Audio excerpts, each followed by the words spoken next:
Hey everyone, Edgar Meza, director and producer of the Real Men Real Leaders podcast. Today we have a very special guest. His name is Jason Doyle. He is part of the No Map for Manhood organization, and he is running across the United States with one question in mind, and that is, what does it truly mean to be a man? I hope that you enjoyed this conversation, and now here's Jason Doyle. I'm Jason, and I'm going to run 3,000 miles across this country to ask one question. What does it truly mean to be a man? You can act like a man! Stand up and be a man. Feel. Leave the feelings to the girls. Get work and do what you gotta do and be a man. Be a man. What? What does that even mean? My entire life I've been chasing extremes.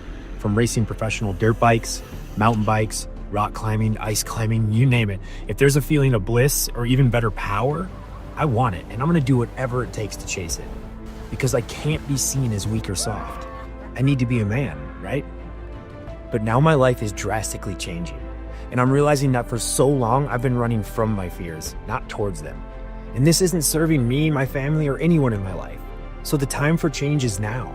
I wanna start running to healing. I wanna start running to being the best man that I can be. Because the longest relationship I'll ever have is with myself.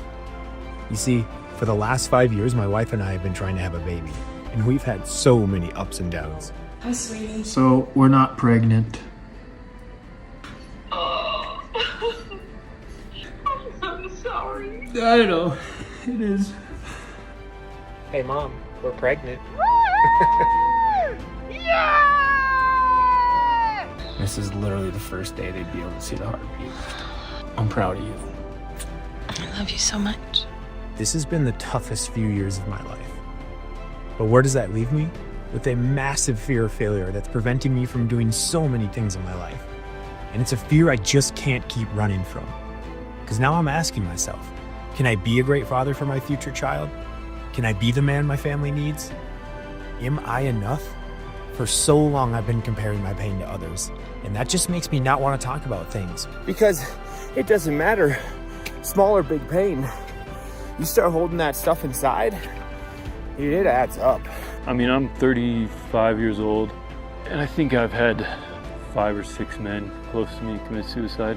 There's this hole in our soul that we can't really put our finger on it. When you feel weak, you just start to not feel like a man. The idea of what makes you a man is more of a mystery now than ever before. I think men today are looking for their place in the world. If men can connect with other men, that's the medicine right there. If you don't feel okay, that's okay. I know that's super cliche. That's a lot of rhymes. Didn't realize that was gonna rhyme so much. I don't feel like we can keep going in the same direction. Something has to change. And I don't know what that is right now. But I will suffer to find out. Hey, welcome to the Real Man, Real Leaders podcast. My name is Ronaldo Mesa. I'm happy that you are joining us today. We got Edgar, our producer, on the back end of things here. And I tell you what, getting into fall, November 3rd, and man, I could hardly wait for Thanksgiving and Christmas. But anyway, we have a super guest, super guy that found out about in a roundabout way. And we are just so happy that he took the time to stop by, and he was wanting to get us to know us too as well. But he's got a great mission that he's trying to accomplish, and both in word, physically, and in word, right? I mean, and I want to welcome Jason Doyle. Jason, I'm not going to give your story away. I'm just glad you're here. Thank you for coming, stopping here, doing this podcast, stopping in Garden City. And both you and your wife, his wife, Nikki, is here as well. And so we're glad to have you. And I want you to tell us a little bit. I've looked you up once we found out that you were available and you wanted to be on. You really got a mission. And I think it's very inspiring. Okay. And I think it's good. I think it's those questions, that need to be, that question that needs to be asked about what it takes to be a man. But tell where are you from? Where are you from? Originally Minnesota, But my wife and I are actually living in Colorado. Okay. Right now, so that's where. And what do you do for a living? I mean, I know you're doing this. Yeah. Outside of this, I do a whole lot of things for a living. Go ahead. Though. Yeah, I actually do a lot of video, a lot of editing and such. And then I actually do a lot of camps in our local. We live in a very little town called Ridgeway, Colorado. Okay. And have you heard near the Telluride area, Ouray? Yeah. Okay, cool. When Nikki told me about it, I said, "Oh, okay, now So we live in our little, small town in the world, but just buried in the mountains. So I do a lot of rock climbing and a lot of guiding and such too. And we work with a lot of camps, which I know you're saying the Real Men, Real Leaders. You guys getting into all this kind of outdoor stuff, and so I find a lot of, I turn that a bit into a profession, a very part-time profession for me. But yeah, just to get out there and help guide and help. And that's pretty cool though, to be able to enjoy the outdoors. Something I do anyway. I'm just anything to do with, just high adrenaline stuff outside, but it's really I don't know about rock climbing, man. I'm scared of heights, but we'll get you up there. It doesn't matter if you're scared of heights. All that matters is if that stops you from doing the thing that could be fun, Well, and we're going to get into a little bit because you talk about fears, right? Yeah, you talk about fears, and tell us a little bit about what's your mission, what's your goal, what have you been doing here? How long have you been doing this now, this journey that you're... Yeah, so No Map for Manhood is also a nonprofit organization, and we're all about, the project is all about, the organization is all about helping just improve men's mental health as well as young men. Yeah. And we do that through connection and conversation. So the project that I'm in right now, about 1,500 miles in, is I'm running across the United States. So 3,000 miles.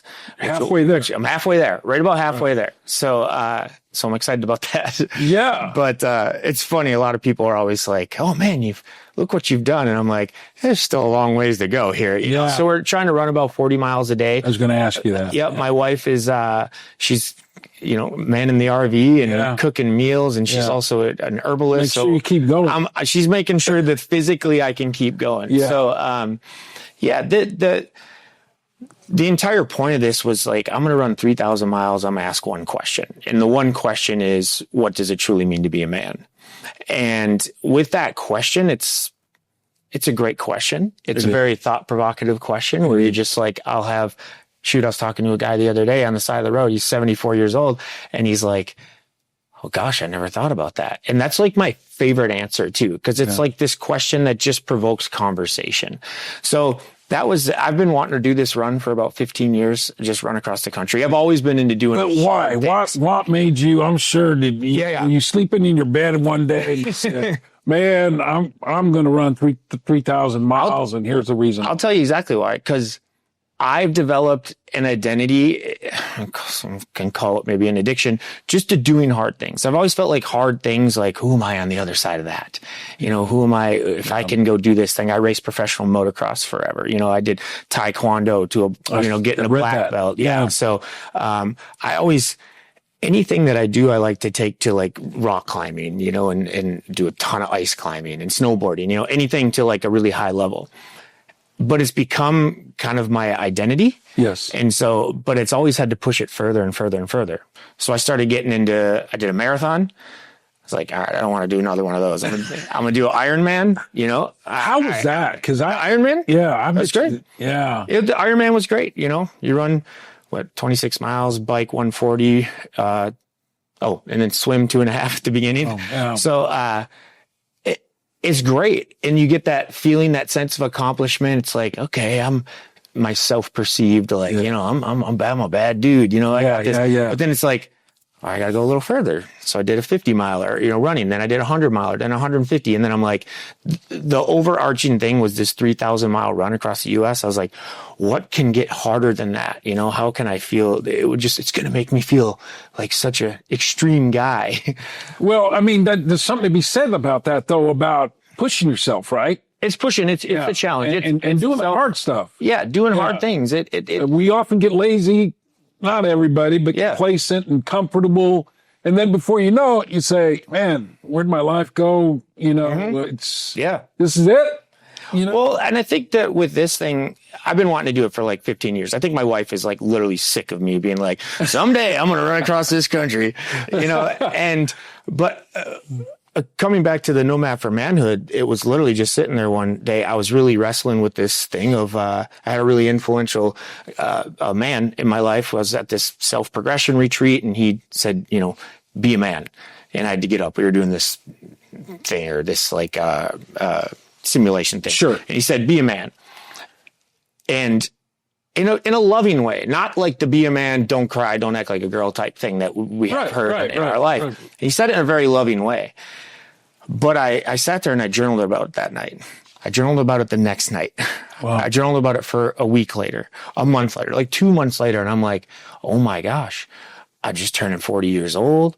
Like, I don't know what the heck it is to be a man. Like, what does that even mean? So I was literally sitting having a conversation in my kitchen one night with my wife, and then the run came up, you know, this thing I wanted to do, this thing about being a man. I'm like, I don't know. You know what? Oh my gosh, I'm going to go run across the country and just connect with men from all walks of life. Cool. Sitting here with you right now, you know, and I wouldn't have known that months ago, but this just, it warms my heart just to connect and have conversations. And I'm like, cause I've started in my own self-growth journey to have a lot of conversations with other men. And I'm like, oh, we're not solving each other's problems and solving the world here, but I just feel better walking away from these conversations. So I'm just going to go connect with men eye to eye, you know, we're in the flesh. Yeah, because oftentimes we don't do that, right? I was telling you earlier before we got on camera how many of us you're just in that grind, right? Every day and day in, day out, and it can be monotonous to some degree, and you feel like, God, what is life all about? And so I'm kind of inspired by. I start questioning, Ray, why don't you push yourself a little bit more, you know?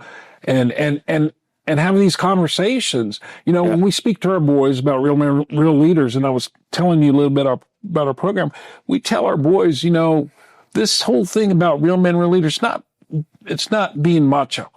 That's not what we mean. We mean a real man. A real man is a loving integrity, character. Is he going to fall down? Absolutely. Yeah. I tell our young boys that's the only way you will succeed. If you're not making mistakes, man, you're not growing, right? Yeah, absolutely. And we try to tell our boys that, and how important it is. Don't always do the easy thing, you know, do the hard thing. And I get it down to their level where I say, when you get home from school, do your homework, blow it off and get on your games and TV. Do the hard things first, and then your life becomes a little bit easier. Okay. You do easy stuff. I've read somewhere where your life can get very hard if you're just getting by down the road sooner or later. And that may not be for everybody. It may not be, but I've always identified into the extreme physical things. That's just, I guess that's who you are. That's how I've identified myself. Like, if I don't do these things, then I'm weak. So I'm really tough because a man's not weak. Yeah. You know, it's just part of the process of just my thought process is like, you know, I can't be weak. I need to be strong. So it was more in just these last few years of me like thinking, okay, well, this is what I do. I love to do these things, but why? Why am I really, you know, doing these hard things? And so but I guess the point is, it's not just about the run. For me, it's this run. This is obviously if a guy's running 3,000 miles, he's looking for something. You know, there's existential questions happening in his mind, but it's so much about just throwing your life back in the mixer. You know, that's what this is for me. Like, I can go run 100 miles, and although I'll go do that. It's not that deal. It's not that tough. Like, it's tough. It's tough for me. It's tough. It's tough for me to run 5 miles, Jason. But that's where I really realized it is like, I'm going to go do this hard thing and run 3,000 miles. But you know what's way tougher is feeling depressed and feeling like you don't have anybody to connect with or talk to about it.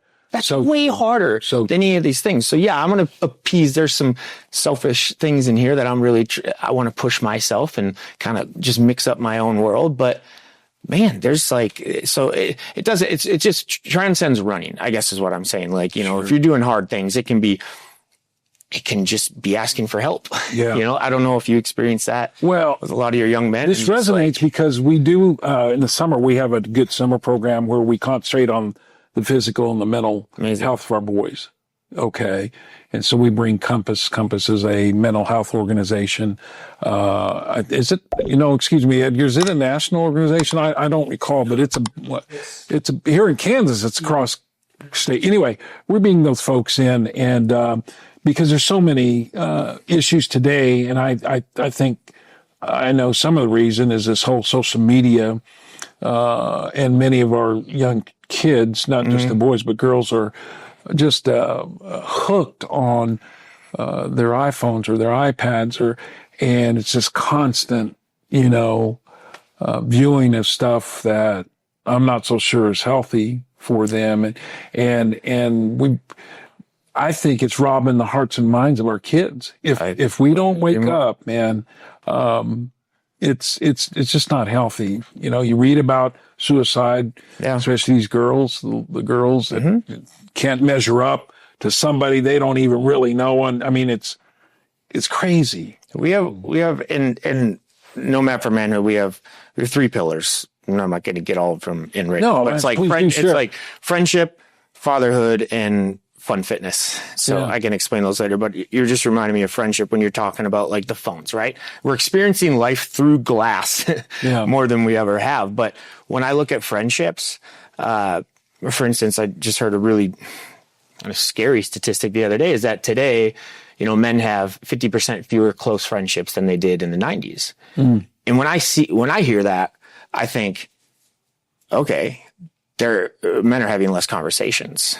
And boys can follow that too, because if they're not seeing their dad talk about things they're feeling to this or that, then the boy, like, where's he learning from? Hopefully if the father's around. But the point is that there's especially when it comes to young men, and you're talking about the phone and social stuff, there's 2 types of connections I always think about. There's careless and careful connections. Careless connections being exactly that. It could be pornography. I think as humans, I'll back up for a second. As humans, and especially as young men who are just so influenced, like, we have this deep, innate desire and almost need to be connected with something. So we're going to find a connection no matter what. So if you look for those careless connections, it is pornography. It is social media or toxic personalities. Idolizing toxic personalities on social media. It's gambling. We have these 24/7. We have a supercomputer in our pocket that, especially with young boys who are more risk adverse, than girls, but they are like, it's a dangerous thing. We call it gaming. It's gambling. You can have access to that. But the point is it's a lot of careless connections. They're going to connect to it, and it sucks. Or can we start looking for more careful connections? And careful, I think, the way I think about it, is like more full of care, where it is connecting to a father, connecting to a real man, a real leader. And maybe the father's not around. I know it's unfortunate, but like other men, other parents, other friends, other communities, where or sports, or, if they're doing baseball or soccer or running groups or anything, like that is the kind of connections that I really want to see happen in the world, and that you're living it with real men, real leaders. Again, I keep pointing to the logo as well. No, that's okay. Again, that's where we need to start. Yeah. I think sometimes it can be too late when we're, sometimes, I change totally the hearts agree. and minds of men. Yeah. And I'm 100% with you on the relationship. And, going back to what you tell our boys, the definition of a man is just, it's not being a bully. It's not being this macho thing, beating your chest. Yeah, you can be a warrior. You can be a Spartan. You can but once you defeat your enemy, pick them back up, and you still show a little bit of love there. That, to me, that's what we try to teach our boys. It's not about being mean-spirited. Okay. Yeah. If you're going to play football, of course you want to play your best. You want to beat the other team. I'm not saying that. That's what you want to do. know, that's how we're built. We're built to compete. And so, but there's the flip side of that is there's nothing wrong with being loving, being courteous, being caring, having relationships, hugging. You know something, Jason? We just don't tell each other we love each other enough. No, and I've said it to some people. I think I catch them off guard because they're not, and it's not like I've been saying that all my life, but I believe that's what's lacking. Is just because they may not be related, or he's not my good friend, or doesn't mean that I can't say I love you and mean it, you know, because you want good for them as well. We don't do enough of that, you know. Totally agree. And or just even show what it's for a man to show a young boy what it's like to be vulnerable. Right. I have a lot of people that roll over on the side of the road on me and check on me if I need help, which is amazing. Not help, but see how you do. Give me water. What the heck are you doing? Right. You know, and the best thing ever is when they ask, you know, where are you going? And I say New York, you know, and I'm in like Arizona. They're like, what? So hopefully in a month from now, that won't seem like such a surprised answer. But yeah, I was talking to a guy the other day, and we just, within that 5 to 10 minutes, I find that men really just need permission to just share. And then within like a 10-minute conversation on the side of the road for a guy they've never met, we're having this beautiful conversation. I was just talking to a guy the other day. My gosh, met a lot of guys. I can't remember his name, but anyway, we were talking about, he's like, man, you know, I never cry in front of my kids. You know, I do cry. I cry in the shower. I cry here, but it's like, you know, I don't it's taboo. Show that's okay. Yeah. Daddy had a hard day. Yeah. You know, like I have feelings too. And I thought that was really fascinating. I have conversations like that all the time. We'll move on in a second, but one guy you were reminding me of was Homer. This was on the Navajo reservation, right? Kind of creeps through Arizona there, or the northern half of Arizona. And guy just came over, man, all of his kids in back, you know, his wife, and it was just, they just rolled over, gave me some food, gave me some water, got talking maybe 10 minutes, right? And I ask him, I always finish with the question, we just kind of have a conversation, and then I finish with the question, like, what does it mean to be a man to you? And he's like, you got to be a legend in your own mind. You got to be a legend in your own mind. And that just, every day I've literally thought about that guy. Because these are guys not from like the highest of economic status. Sure. And no, they're like, from where they are though, they're just helping their communities, telling me all these things they're doing. His wife's telling me, and I'm just like, this is beautiful. But I was like, how do you find yourself, you know, how do you find health and mental balance or whatever, you know, through yourself? And it was, you got to be a legend in your own mind. And I'm like, if a guy like you can think like that, like, my gosh. Yeah.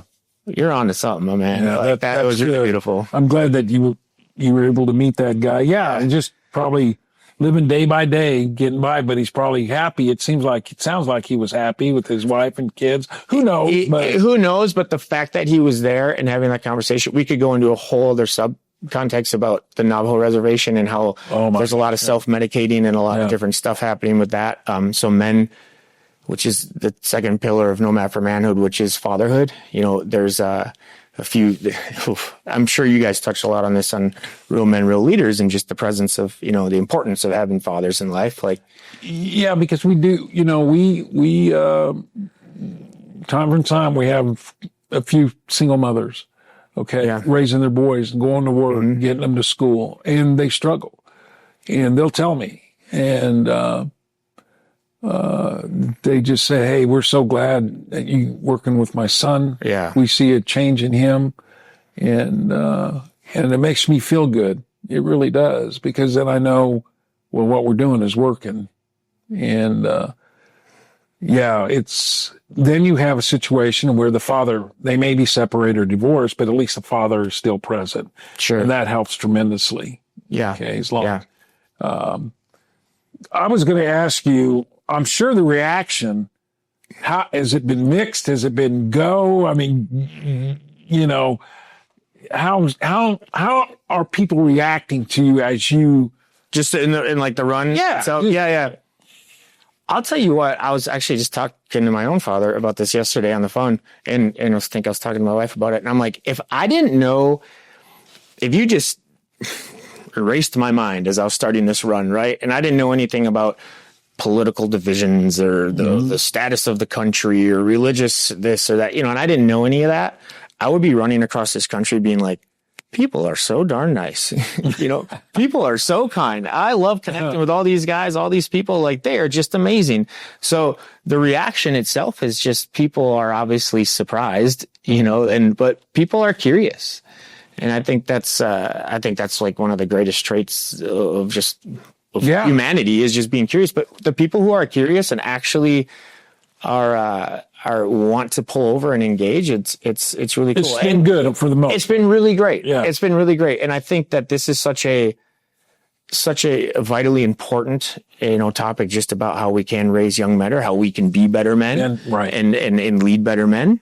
So that's even I'm talking about the people who pull over, or I just see along the road is great. But even my wife's been like a superstar in charge of arranging this and arranging different, meetings. And I think it's just we've just been able to engage in such beautiful conversation.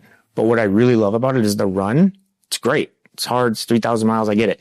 But it almost becomes secondary. And then this topic is so interesting because everybody knows a boy or has a boy, or, And how's your day? I mean, what time do you get started to get going again? When we were out in the Mojave Desert, is about a little over 100 degrees every day. So we were starting at 4 a.m. The least amount of sun I could hit, the better. Now it depends. I will not try to sacrifice too much sleep. So fortunately, we kind of hit this warm spell through Kansas. Yeah, it's just nice. Nice. So week. I'd say an average is about a 6 to 7 o'clock start. I just basically run the light, or whatever daylight I have. Yep. I try to run that out. I maybe headlamp it for about an hour in the morning, and then but unfortunately, days are getting a little shorter, so I'm having to do more headlamp stuff. But really depends. The shoulders are not so big out here on these farm roads. Some of them. Some are better than others. As you get further east, it'll get better. I'm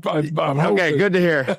But so I'm to be the guy out there with the headlamp, I'm I prefer the daylight, but I'll try to get an hour or two in the morning of dark. Yeah, and usually about average about 40 miles a day, or 40 is what I'm shooting for. Yeah, I think I'm gonna have to start increasing that a bit. So when do you want to be in New York? I mean, December 15th is the goal, which puts me I just took my first day off in weeks the other day, just to give I had a little left knee issue. But it's about a 80 to 90 day journey for me. And we're halfway through it, and that's amazing. I think I'm hoping that I'm relying on a little intrinsic motivation that when we get a little closer, I'll be okay, we're going to start doing some 50 plus mile days or something, so we'll see. My whole point was I know I'll get stronger as I go along, right? It's not been super true as of yet. So when you're running, I mean, my phone. We'll ignore that. So when you're running, I mean, obviously you can't eat a whole lot. You got to keep liquids down in you, right? Yeah. The heat was detrimental to my eating. I'll be honest, I lost about 20 pounds. Wow. Up to here. I started about 205 down to 185. A lot of that was the heat, because I was literally eating maybe a bar and a couple mini PB&Js. Now my wife, herbalist chef, amazing. I've read that. She needs to be on this podcast. She does. We talk about it all the time. We're we need to have a whole recipe book of things. I mean, when I'm eating well, very nutrient, and healthy, very well, and healthy. That's a huge component. Yeah. She had to leave for a week for her baby shower, which and she went back home in Colorado, and she was pretty nervous on me. She's what are you going to eat when I'm gone? I'm not going to lie. It wasn't as nutrient. We survived. But we survived. Yeah. But I'm very, very, very grateful and very privileged that I have her along this journey, because she's she's making dinners. Dinners are massive. Yeah. And then she makes these big old burritos or sandwiches that I take with me hungry during the day. So, when it's cold like this versus the hot, I'm able to eat a lot more calories, and hopefully kind of maintain this weight that I have on me. Yeah. This I will say, this morning I'm watching a couple of your videos on YouTube, and I watched one of the earlier ones, and I told you, I said, I think he's lost some weight, man, because you can tell the difference between this video to this just on your face. Yeah. I see it. I'm I'm trying. Yeah. She's doing great. It's always a thing. It's always a fun thing. I've always kind of been the bigger guy of like my friends. Yeah. But now whenever she comes up, she's like, oh, my mom was out the other day. Oh, look at your legs. I'm like, stop. Like, no, I'm muscular and big, right? That's just that's that man thing. That's my man. I'm a man, right? Yeah. Well, that's talking about this food though is really important though. I think that's another, what we don't do very well. It's our body better or well. And I think then you don't operate like you should in many cases if you're just putting junk in your. Oh, that's why I say like the fun fitness is that third pillar of no map for manhood. Right. I just called it fun fitness for now because one, I just love, it's not fitness so much as like, hey, if you're getting to get to the gym and do all that, like, do it. That's awesome. That's great, But there's a piece to that. But there's a piece to it. It's like when you're having fun and you're accidentally, doing things that are fit, as in I put that like on a rock climbing or ice climbing adventure or snowboarding or skiing or whatever you want. Like, that just, you accidentally are doing, fitness thing. And that's what I really like to guide and be a part of when I'm back in my little mountain town. But the bigger component of that is, yes, the nutrition is optimally important. I mean, I think that you could be, fifth and sixth graders is tough and they're just pretty much replicating their parents, Right. It's on the economic side of things, a lot of these families don't have the wherewithal to buy. So they're going to buy the cheap end foods, which really aren't, many of them, they're just not healthy for you. Oh, I'll be honest. We were just getting I've gotten some IVs along the way for vitamins and minerals because it's a little tough for me to get in all the food. And my wife's been getting me into those. And I'm like, oh, I actually feel better when I get them. We were in, just got into Kansas and we found a place with them and talking to an amazing lady who owned this clinic. And anyway, yeah, she mentioned that. She's like, we were talking about food and she's like, yeah, it's kind of crazy. Sometimes you got to spend $150, for 2 weeks. And like, that's the food. And I'm like, $150 for 2 weeks. I'm like $150 every 2 days, and I felt in a weird position to say that, but that's a big issue. That's a big hurdle. My wife and I don't have an answer for it, but like we've been talking about it a lot because that is something she's extremely passionate about. And as we think about our son and we think about our future, our baby's due in January and it's like, man, this is a big hurdle because being able to feel good, mentally is like, there's a giant portion of that is able to feel good physically and just do the things that you want to do. It doesn't matter. I'm not saying go run 3,000 miles. I'm saying go run 1 mile. Yeah. Go climb to the top of that hill, go do whatever. Like, having a body that will suit that. Those are really important values that we're definitely like to instill. Yeah. That's cool. Now I saw a clip, maybe I read it, but you talk about your fears. Instead of running from them, you need to run to them. And took me a while, but you're so right about that. What did you get out of that? Curious. That in my own life, how I've done, rather than hit something head on and getting it, it's easy to avoid and put it over here. Do this easy stuff sometimes and then deal with this later when I should be dealing with this first. Okay. And so that resonated with me, how it's just not men. I think women too, we have, it's real easy from us to run away from some that's either bothering us or just don't know how to handle it or we're afraid to, talk about it or, I don't know how else to put it, but that resonated with me. No, you hit it. Yeah. You hit it. That was a really big revelation or epiphany of thought inside my head, which probably didn't happen, but in this last year, even as I was kind of getting ramped up to do this run. And it was, my wife and I had a really long struggle, trying to start a family, and I'm fortunate. Saw a little bit of that. Feeling privileged that we're on the other side of that. But, we had a journey, we were with the IVF and different things. And it was, we've always thought it would be really special to enter the gateway of parenting if we're so fortunate through pregnancy and through. So we tried really hard to do that. I realized I was, oh man, my mental stamina and my mental, just health in general was just really getting depleted, feeling like, man, I'm a man. I can't even provide a child for my family. Yeah, like, you really start questioning yourself. What kind of man am I? That's not a man thing, and it's, that's been a really tough thing. And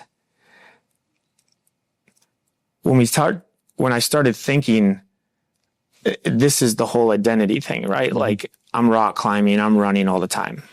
You're the epitome of but that's where I can retreat to go feel like that strong man. Right. But guess what? Right before that, my wife wanted to have a really hard conversation about budget, about what we're going to do next. What's the next step? What's the schedule? What's this or that?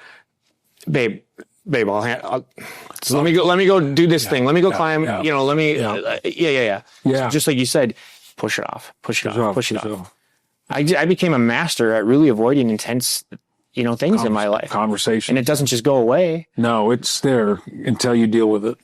So I was working on as a concept, I worked with a therapist, and she was beautiful, and we talked about this beautiful thing of kind of how to rework that, right? And it was called, instead of I was chasing the summit, I'm going to use very mountain terms here, but instead of chasing the summit, it was becoming the summit.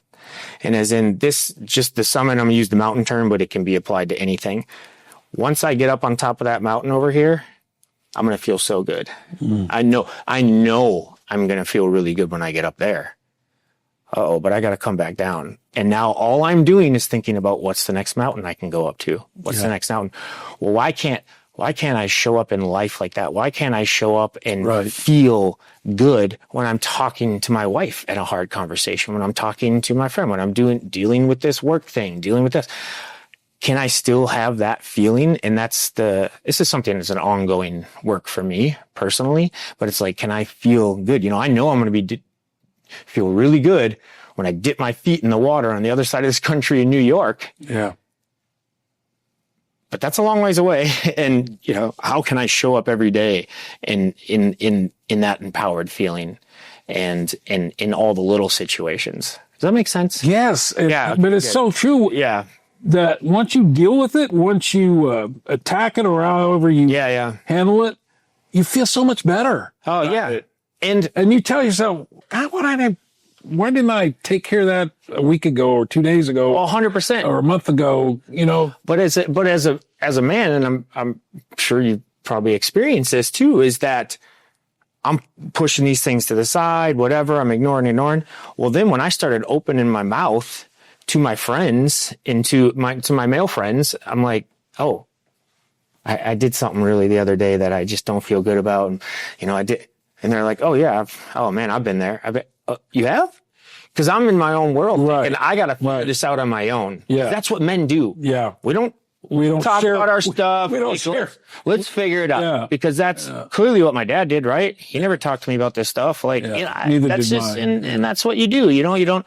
So once I started reaching out, and that was such the premise of this project, so I'm like, oh my gosh, you guys did. Oh, wow. Okay. Not that we solved it, not that it was like this big, epiphany of that, but it was like, oh, wow, I'm not alone. I'm not on this journey alone. I'm not on my little island alone. There's other men out here. Yeah. And that was the premise of this project, is I feel like men need permission to talk. It's like, they're like, dude, been there, man.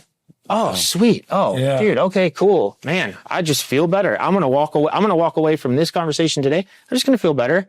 No real particular reason. Yeah. I'm just like, I got to connect and have a conversation. So that's what I really hope to shed light with this whole project is it's just doing exactly this. So when you're done, what are you going to do, Jason? You just go back to Colorado and do what you do with Nikki and no. Yes, I hope, here's what I hope, that we can stay connected, because I feel like there's a reason things happen. There's a reason we're having this chance to meet one another and have this discussion.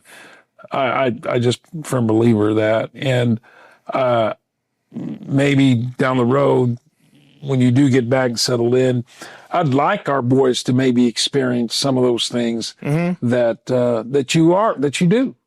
Okay. We try to expose them to not only people, opportunities, possibilities.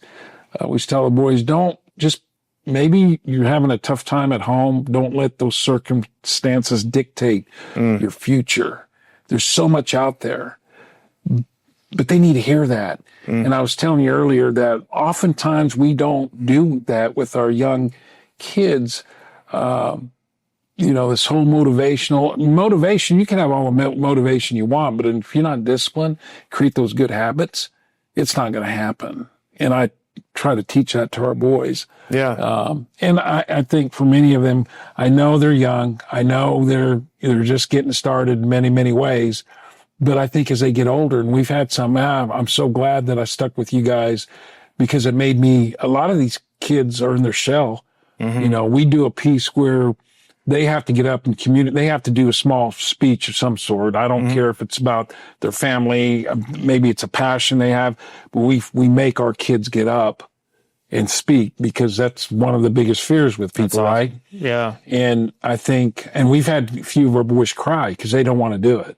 And I just say, I encourage them. We encourage them. No, you're going to be fine. Just get up there. We're a team. We're going to help you. Okay. You need to get over this. So that's kind of the start of getting them over their fears, in that small way.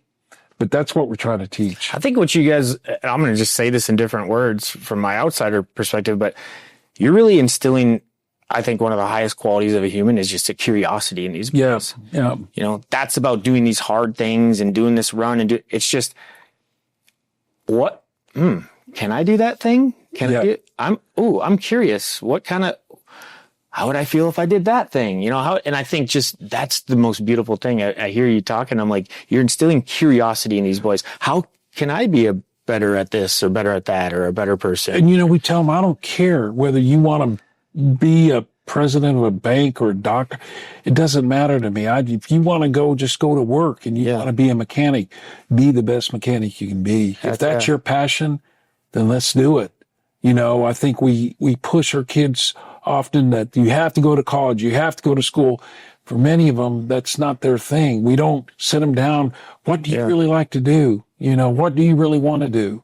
We don't do it at this level. We wait till they start getting older. Oh, what do you think about going to school? What do you think about doing for work? Man, that conversation needs to start. Yeah. Believe it or not. Yeah. So they start thinking about it and then having the courage or building confidence up in them, that you can do this and we're here to help you.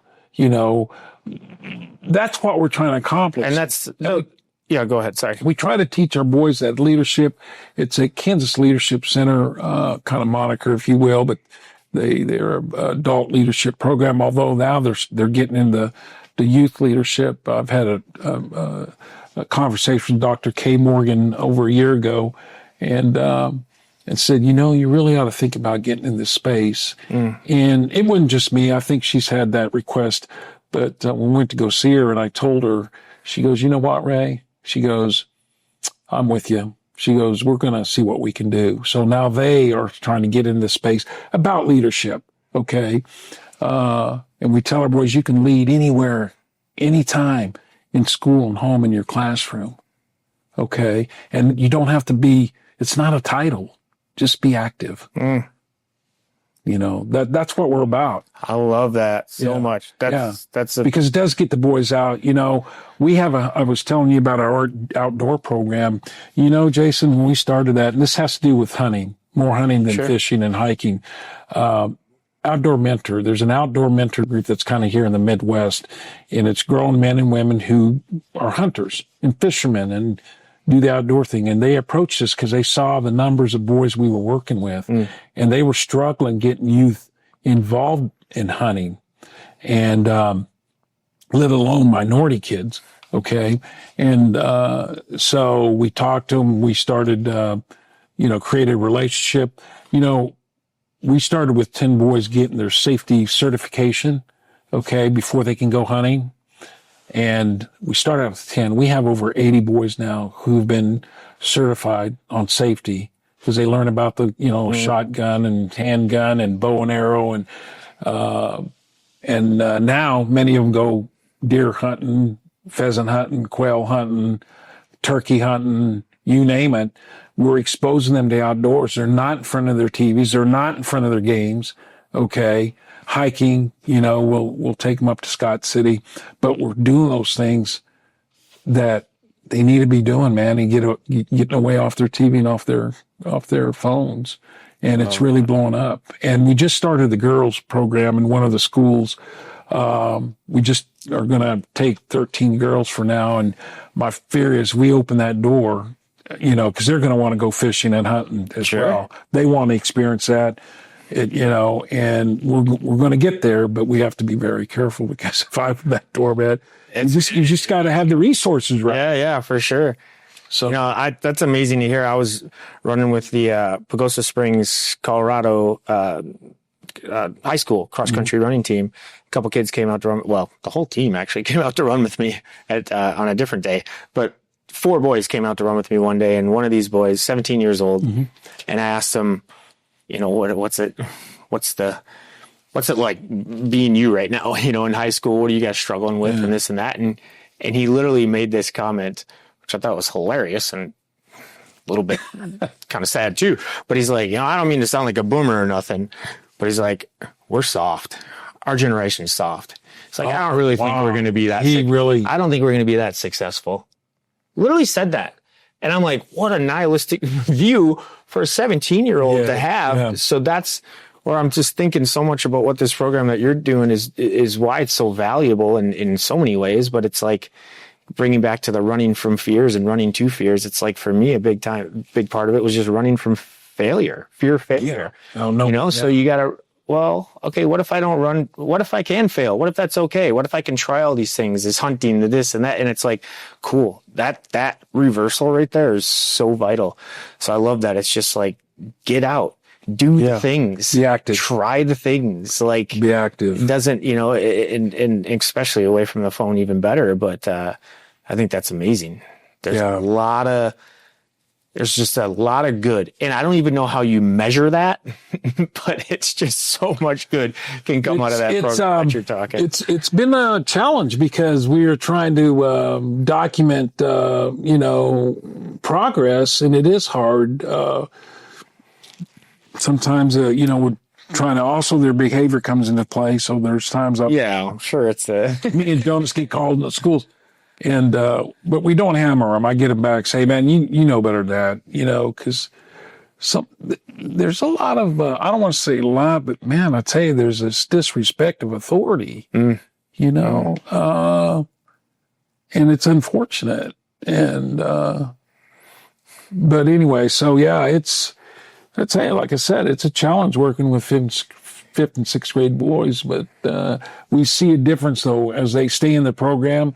Many of them fall away. They'll go off and do other things. That's fine. And we don't make, if they're involved in sports, we want to make sure we're not competing. So if we have a lot of we have football players, in the 7th, 8th grade, and we make sure they get, if they're doing one of our programs, make sure they get to their practice. We don't want them to choose one or the other. We want to complement what they're doing in school. I'm just curious. So when you say and I agree, a disrespect of authority or a pushback, like, do you have, why? Do you think is that coming from home? Absolutely. I think because there's no structure. Yeah. Sometimes there's no father in the home. And it's unfortunate. And some of these mothers, we have situations where we have 2 or 3, 4 children, and there's just the mom busting her butt, trying to help make ends meet. Father is absent. We've had situations where, I think dad was in jail, mother died, child's living with their grandmother. I think the mother died of drug overdose of some sort, but there's some tough circumstances. This is what these kids are seeing. Yeah. They get up. it makes me sad to think, what time are they going to bed? Who's helping them with their homework? They're not getting any of that.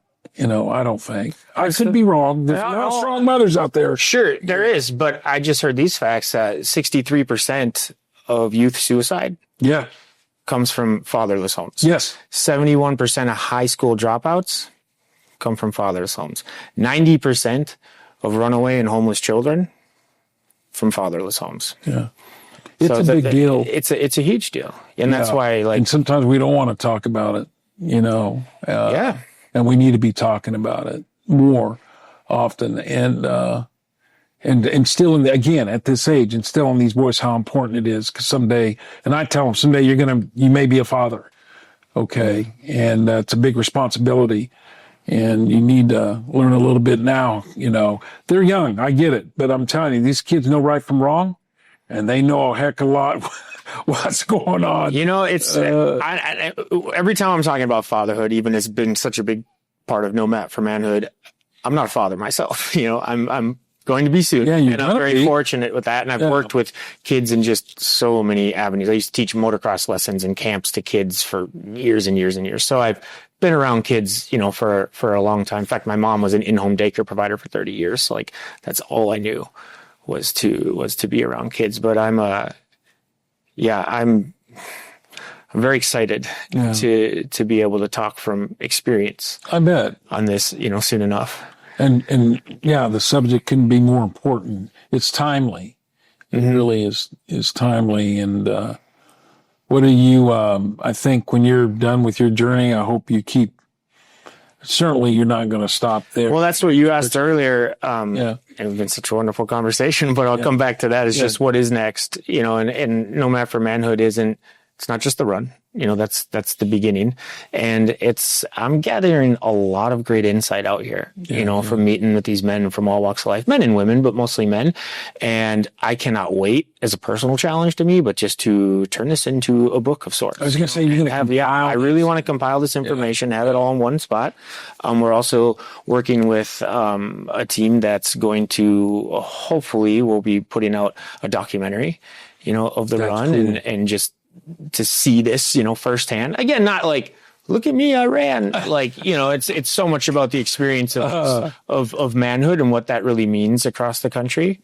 And actually exactly what you said, this is, I'm not going to talk out of what I don't know, but I do facilitate a lot of like adventure type retreats. And I hear from a lot of men out there, whether it be hunting, rock climbing, whatever, like when you get rooted in nature, there's something real primitive and something really special about that. Yeah. So I know there's a lot of men, even in our area, that are different groups and such that do retreats. So whether I would facilitate or just help grow those or help grow something that you're doing, like that I have very loose plans for that, but that's very important to me. Because, there's a really amazing brotherhood, whether you're a fifth grader or a 50-year-old, that can be found when you're rooted in nature and you're just existing out there together. So that's going to be and now many of these boys, they say, hey, when are we going to go hunt again? Some of these boys never even they've never even thought about being a hunter. That's awesome. Or, now one of the boys, Manny, he's turned out to be a heck of a hunter. I mean, he's the only one that so far has gotten a deer. He hit a deer. It's been a while, but I think he was in 6th grade when he got it. I think, but anyway, there's just being exposed to that element that you're talking about, and hanging around with other men or boys. You know what's cool about that too? I don't know how long this is supposed to be, so sorry if I can't. I know. I was going to ask Edgar. I know we're really Go for 4 hours. Well, but we'll wrap it up here. We'll wrap it up in a minute. But that's super fascinating. That I've been asking this question a lot, so I have limited insight on it. But just write a passage. Yeah. You can look back historically, in ancient civilizations, there's, what is the rite of passage from boy to girl from boy to girl, from boy to man, or, girl to woman. Girl to woman, it's a little easier. There's a menstruation. There's things that happen in their bodies that just physically have been their rite of passage. But like with boys, it's a muddy area. Yeah. Do you have insight on that? I'm just curious. Like, did you have a rite of passage in your life that you kind of went from boy to man? did to some degree because I had buddies in high school that always took me along, or, you know, whether it was doing, you know, hunt, fishing or whatever. Yeah, I did. But, I wish back then there was more of it. I wish I would have done more of it, you know, and been more involved with it. And, but yeah, you're right about that, rite of passage. And again, for many of our boys, they don't, that's not happening, you know. No. In their life. Yeah. It's just, you can grow up to be 40 years old and still, you know, I mean, I personally, you know, I find myself, you know, acting as a boy in many situations, which, go on and on about that. Like, no, there is nothing wrong with that because you actually, the Jason boy is a very fun boy, you know, like we have a good time, but you know, that Jason boy, you know, he can't show up when he's talking to his wife about starting a family, you know, and about budgeting money to do this or that. Like that's so. Hey, let me ask you something. Did you have the talk about budgeting money? Not yet, you know, 'cause that's where the boy comes for. Oh boy, she's like, look, I don't even want to look that way.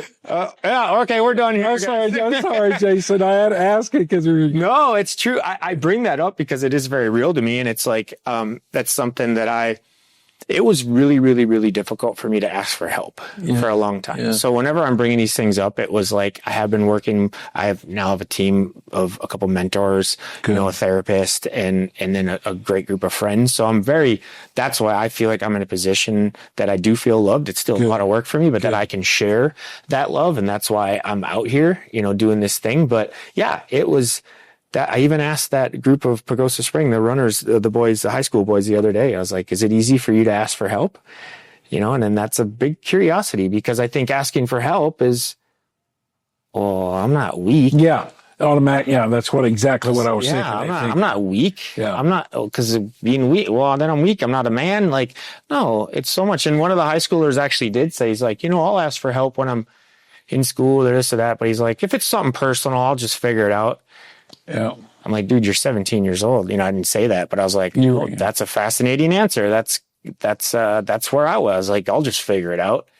And so that's another big thing of just this connection and conversation is like, let's just talk, like ask for help. Because if you ask for help from a place of power, you're going to be a very powerful person, you know, man, woman, whatever. So it really, that's one of the big curiosities I have is just figuring out, because I think as men that really has been to our detriment, you know, or as actual, you know, 40 plus or whatever men. So are you, when you leaving Garden now? We're actually already out in, Jetmore. Yeah. We're already out in Jetmore. I took the day off the other day because of my knee. So I haven't made too many miles from Garden City. So we were in Jetmore at a little RV park, and we drove back here today. And then, well, thank you for doing that. I thought maybe you're already here, man. Oh no, we were fully committed. When she's like, this is such a moving target in this thing too, which makes it it's very interesting. The logistics are some of the toughest part, you know? And so it is like and we have an opportunity like this to connect with a guy like you and it hurts. We won't miss it for the world. But yeah, so we drove back here today. That's awesome. Thank you for doing that. Yeah, of course. I thought maybe you were here already, you know. And no. This has been such a joy. It really has to talk about it. And I want to maintain this relationship that we've developed, and I think we can help us, you know, help our boys, and so help me. I'll leave with the one last thing is I think about a lot, and I think this is as men, and I really want to instill in my son to not do this, is that if I wouldn't have shown up for this interview, I have this ability that I've kind of created in myself of like always just thinking about the future, not to be gone in the present, but just like, okay, how would I feel about that? Because I would be, and I'm going to say this very elegantly, but I would be shooting all over myself if I didn't show up here today. Shooting. I'm not swearing. I have to. That's okay. I did that and a guy was like, you can't say that on, and I'm like, no, I promise not. That is a huge problem that I've realized that I've had. I'm like, stop shooting, and it comes with me. Stop shooting on myself. So if I would have like missed this interview, I already thought ahead. I was like, oh, I should have done that. I should have done, but it goes so much deeper than that, right? Like for me, like I quit college to go be a dirt biker, you know. But so many times in my life, why didn't I just graduate? I should have done that. I should have done this. I should have. You got to let that go now. You're shooting on yourself. And I think that's really heavy, because I talk with men about that. I'm being, you know, candid on the language, but like, it really is a heavy thing. And I feel like as men, we like let those regrets just literally pile up on ourselves. And rather than releasing them and say, hey, man, life's good. Let's not look in the rearview mirror. Let's look in front, in front. Yeah. Oftentimes we have a tendency to look in the rearview mirror, and then we treat, or critical on ourselves. 100%. And start, what's that second thing? guessing. Why they make the windshield bigger than the rearview mirror, to look forward. So that's a bit of. Hey, Edgar, do you have that? Do you have that? I want to give it to him. We're going to give you a little something as a remembrance of being here. Oh, this is for the winter time, Oh, I've heard of this. but wait, there's more. Oh man, here's a coin we tend to give to people who just believe in what we're doing and share their experience to our boys. And it's one of our leadership coins, and hopefully you'll tuck that away or give it to Nikki, where she will keep that in a safe place, and it'll give you a chance to remember this opportunity. So this is warmly received. Yeah, absolutely, Jason. I'm glad you stopped by, and again, I hope we can maintain our relationship and continue the conversation. Who knows what it can turn into, because we are dealing with with young boys. You're going out and about, and I know you're visiting with men and across the way and so forth, and I'm sure some boys at some time, but you never know what it can turn into. So that's the truth. Yeah. You don't. I didn't know I'd be sitting here, a couple of days ago. I didn't know. It's such a blessing, and I almost have to remind myself too that this journey is so much more important than the run. The run's a personal exploration of pushing self-limitations and such. That's great, but I will get, anytime someone pulls over, I just get to take like a deep breath and be like, okay, this is like, here we go. That's pretty cool. I had a guy the other day telling me about his divorce. I'm like, I've been you for 6 minutes, and this is incredible. Like, and I was, I'm so happily married now, but like, I was divorced, and it crushed me, over a decade ago. And here I am on the side of the road talking to this guy about it. And I'm like, I really just don't take any interaction for granted out here. Like, it means a lot to me. Well, again, I'm a firm believer that when people's paths cross, there's a reason for that. Well, I knew right away when I started looking, when my wife told me about it, and I saw your, Real Men Real Leaders, like, ooh, there's something here. Yeah. There's some definitely kind of alignment. So I'm really looking forward to seeing what the future will lay out there for us. Yeah, just we'll stay in touch. I'll stay in touch with Nikki and see how your journey is. I'm sure it's on. I mean, you're tracking this, right, on social media and YouTube and Instagram are definitely like, if you want to see what's going on, go to YouTube and Instagram. Okay. And we're always trying to, we have a lot of content right now that we're kind of gearing up for the documentary, but also that will be, we're doing our best to keep up with like translating that into just like real time stuff. But like, we're doing our best, but YouTube and Instagram are. Yeah. Anyway, really enjoyed this, Jason. Yeah, likewise, man. Thank you to Nikki. You're blessed. Got a good woman there and a child on the way, and what could be better than that? And then you have a goal, a mission that I think is admirable and one that needs to be. I'm glad you're doing it. It's timely. I think it's goes along the lines of what we're trying. Yeah, and the cool thing is when I see people like you and organizations like what you have, what you're a part of, and it's cool because it's like, oh, there's a conversation happening. Yeah. But I think that's why like the map was said, no map for manhood. Maps connect places. And I'm like, well, let's just connect people and let's connect like, how we're all doing this. And I think that is way more exciting for me. Like, how can we all, like, you hold one flashlight, if 10 people are holding the flashlight in a field, way spread out, it's not going to be that bright. But if they all huddle together and shine it into the sky, it's a different. It's way the heck brighter. Yeah. What if 100 people do that? What if 1,000 people? You know, and so that's kind of the essence of what these connections mean to me. I'm like, okay, there's some kind of alignment. And I want to make sure to say this. It's not necessarily I do part of the work, but we've got such a great guy in Jonas Cruz, our program director. Yeah. Tim Sperry. We've got a lot of good people. Johnny Tycrow, Robert Vigil helps with our hunts, and he's part of the group as well. We have a good team who care about our young boys and now soon to be girls. And, they have a deep, commitment and passion. And Jonas and Robert and Tim, and they're just doing the day-to-day work. And like I say, I do my part, but they're really out there with our boys and working with them. And so maybe one of these days, if you ever make it back, or we'll go out there, you'll meet Jonas. I don't think you got a chance to meet Jonas Creek. Just you and Johnny. Johnny, yeah. And Johnny just helps. He's one of our presenters for leadership. Okay. Yeah. So he does a class for us with the older boys. Jonas is our program director. He's really involved with the boys on a daily, almost every day. Okay. And, but he has a great passion for it. He's former military. He's a great guy. He just has a love for our boys. Yeah. And so does Tim. They all do. Robert, or else they wouldn't be doing this work. Yeah. And Rhonda, Robert's wife, Peggy, my executive, assistant. And, we just got a good team. That's awesome. And anyway, we, appreciate this great conversation, and we want to just wish you well and Thank you. on your journey, and just want to give you kudos, man. That takes a lot of guts to do physically. Yeah. But also, again, the messaging is so needed today, and we see that just dealing with the boys, and so we want to thank you. Jason. Oh, I appreciate it. Thank you for what you're doing, and I'm really looking forward to seeing how this comes around. Yeah.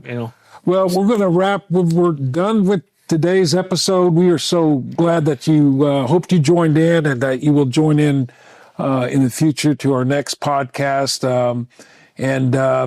Thank you so much, and hope you have a happy Thanksgiving if you don't hear from us here soon again. Take care, and God bless. Anything you want to shout out? Kind of talk about your website or anything you want to shout out? Yeah, on social media? let's do that. Oh, yeah. You mean straight to the camera, or I guess I kind of... Yeah, go ahead. Yeah, follow us, Nomad for Manhood. All of our links are on the website, nomadformanhood.com. All daily updates on YouTube and Instagram. Those are going to be our big platforms that you can literally see day to day what we have going on out here, and expect a lot of content to be coming at you in the future.